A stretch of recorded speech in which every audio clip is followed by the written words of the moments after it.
Hello everyone, I'm Isan. In this video, we'll share tips on how to set up two WhatsApp accounts using the official WhatsApp application without requiring third-party apps or dual account features. If you used to have two separate WhatsApp numbers and want to use both on a single phone, you can now try out this new WhatsApp feature. By activating this feature, you can use two WhatsApp accounts with different numbers on the same phone.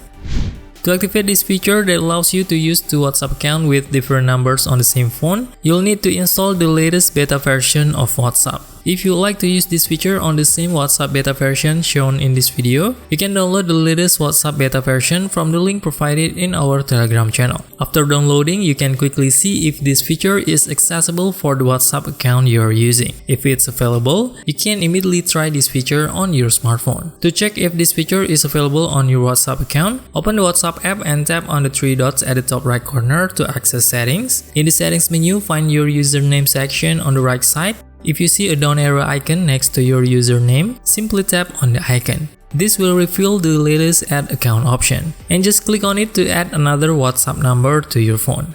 After doing so, you'll notice the appearance of WhatsApp changes, and it will just look like the version you recently downloaded from the Play Store. Then simply complete the usual number verification process. Once verified, you will be able to use two different WhatsApp numbers on the same phone using the official WhatsApp version. And you no longer need to use a third-party application or dual WhatsApp features to use two WhatsApp accounts on your smartphone.